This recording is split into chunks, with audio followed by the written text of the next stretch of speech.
Hey guys, आज हम पढ़ेंगे द हिंद ऑडियो टूल से कुछ वोकैब्स जो कि आपके जितने भी कॉम्पिटिटिव एग्जाम्स हैं, bank, SSC, UPSC, state bank, इन सब के लिए बहुत जरूरी है। It is nothing just 5 minute quick revision. You must take 5 minutes. Okay, तो लेट्स गेट स्टार्टेड। सबसे पहला है इंक्रिमिनेशन। इंक्रिमिनेशन, डिस्क्रिमिनेशन सुना है, भेदभाव, बस उसी से थोड़ा बहुत है इंक्रिमिनेशन। इसका मतलब होता है दोषी ठहराना।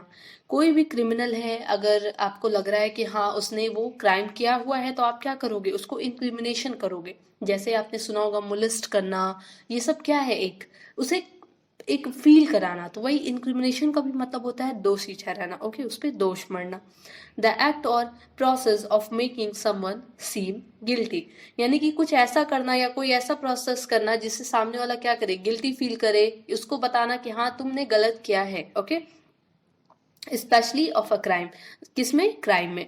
इसके सिनम्स हो गए इनकल्पेशन, एक्यूसेशन, एलिगेशन। अब इनकल्पेशन वर्ड आया है कल्प्रिट से।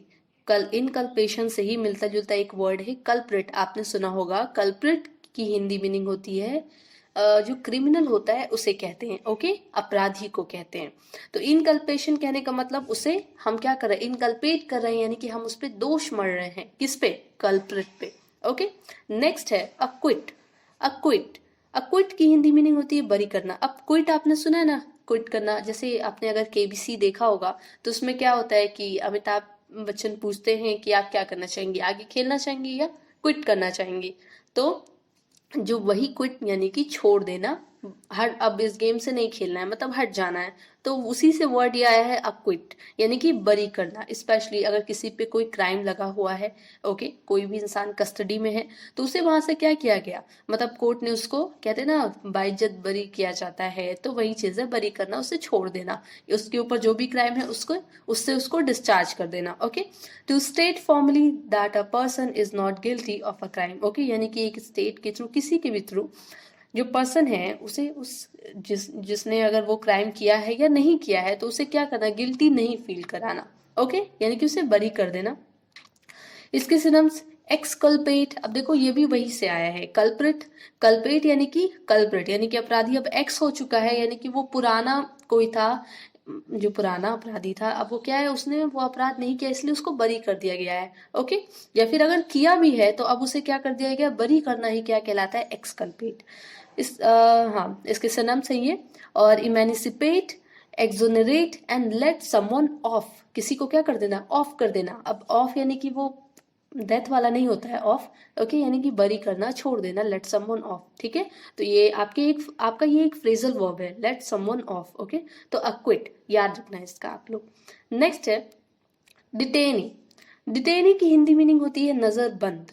नजरबंद कहने का मतलब होता है कोई भी ऐसा पर्सन जिसपे आपको शक है कि उसने ये क्राइम किया होगा, तो उसे आप क्या करते हो, कस्टडी में रखते हो। आप नहीं, मतलब पुलिस जो है उसको क्या करती है, कस्टडी में रखेगी पूछताछ के लिए। ओके, तो जो किसी भी पर्सन को कस्टडी में रखना क्या कहलाता है, नजरबंद, उसको बोलते हैं डिटेनिंग।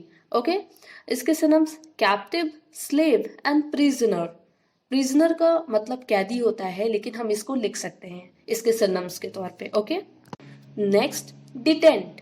डिटेंट, डिटेंट की हिंदी मीनिंग होती है शांति बनाए रखना। स्पेशली यूज कब किया जाता है ये वर्ड, जब दो कंट्री है और उनके आपस में रिलेशन ठीक नहीं है। ओके, और फिर बाद में क्या होने लगे, बाद में उन्होंने कोलैबोरेट किया एक दूसरे के साथ, यानी कि उन्होंने डील की कि हाँ ऐसे ऐसे करेंगे तो फिर हमारा रिलेशनशिप ठीक हो जाएगा, अच्छे से सब कुछ चलेगा। तो उसके बेसिस पे वहां पे जो शांति जब आ जाती है, यानी कि एक लंबी फाइट के बाद एक जो शांति आती है, यानी कि एक नॉर्मली इंसान बिहेव करता है एक दूसरे से, स्पेशली कंट्रीज के प्रति, तो उसे बोलते हैं डिटेंट। ओके, इसके synonyms cooperation, unity and collaboration. Okay, तो देख लो, improvement in the relationship between two or more countries which have been unfriendly toward each other in the past. जो पास्ट में क्या थे, अनफ्रेंडली थे, यानी कि एक दूसरे से बातचीत नहीं होती थी, लेकिन अब वो क्या हो गए, साथ रहने लगे, तो यानी कि अब उनके बीच एक शांति बन गई है, तो उसे बोलते हैं detente. Okay, next faltering. Faltering की हिंदी मीनिंग होती है हीनता या दुर्बलता।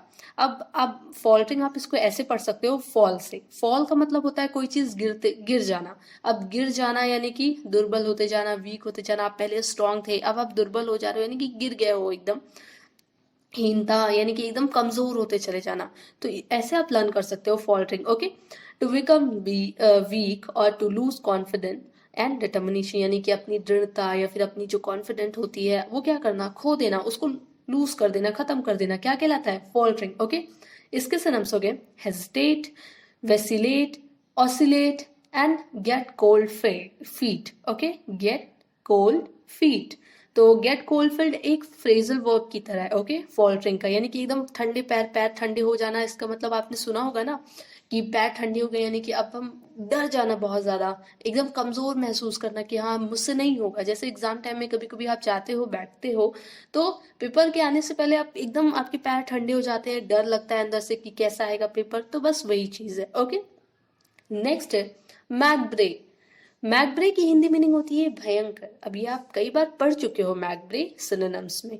ओके, भयंकर, तो unpleasant and frightening because it is connected with death. Specially अगर किसी के डेथ से कनेक्टेड है तो उसे सोच के या वो चीज आप देख के क्या बहुत ज्यादा डर जाना, घबरा जाना, एकदम कोई चीज बहुत ज्यादा खराब होना, भयंकर तरीके से होना, डरावना होना, तो उसे बोलते हैं मैकब्रे। ओके, इसके synonyms horrid, frightful, gruesome and lurid. Okay, अब ग्रूसम, हॉरिड, फ्राइटफुल ये सब तो आप कई बार पढ़े हो, ल्यूरिड आपके लिए एक न्यू वर्ड होगा।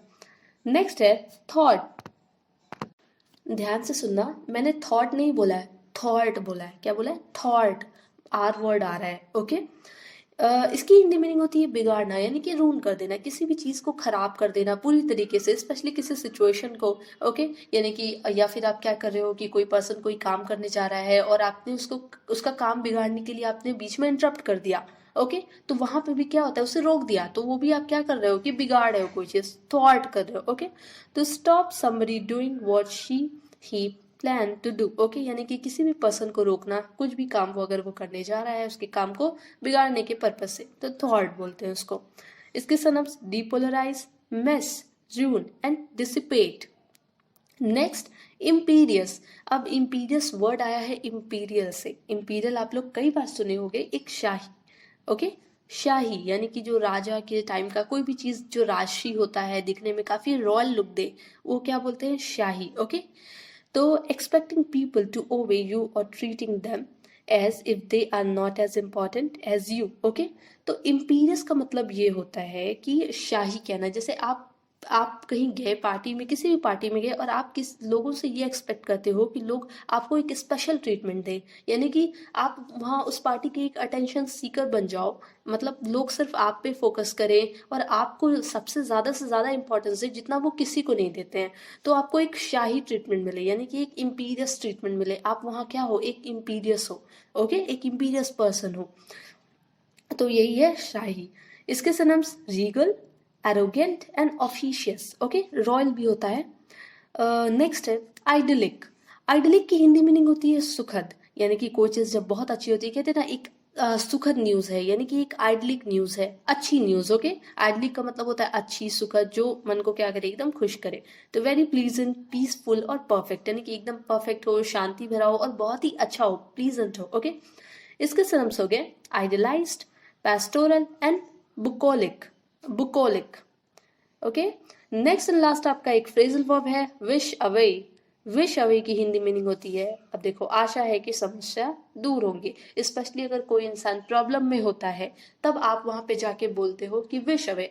ओके, विश अवे कहने का मतलब होता है, कभी कभी आप विश अवे कर रहे हो, कहते हैं ना कि विश अवे द प्रॉब्लम्स, वही चीज है, यानी कि आप चाहते हो कि आप अभी कुछ नहीं कर रहे हो। स्पेशली इसको देखो थोड़ा सा नेगेटिव सेंस में भी आप ले सकते हो, to do nothing and hope that a problem will disappear, यानी कि आप कुछ भी नहीं कर रहे हो और तब भी आप सोच रहे हो कि आपकी जो प्रॉब्लम्स है वो दूर हो जाए, यानी कि आपकी फाइनेंशियल कंडीशन अच्छी नहीं है और बस आप सोचे जा रहे हो, एक हाँ ड्रीम बुन रहे हो कि मुझे ऐसे करना है, ऐसे करते रहना है, करते रहना है, और लेकिन आप कर नहीं रहे हो उस चीज को। ओके, और आप सोच रहे हो बस मेरी प्रॉब्लम किसी तरह दूर हो जाए, तो इसे बोलते हैं विश अवे। तो ये सारे आज के वो कैप्स थे। डेली टेलीग्राम पे शाम में आप आया कीजिए और वहां पे क्विज चलता है, ये जितने भी वो कैप्स अभी हुए हैं उन सब का। Okay, thank you.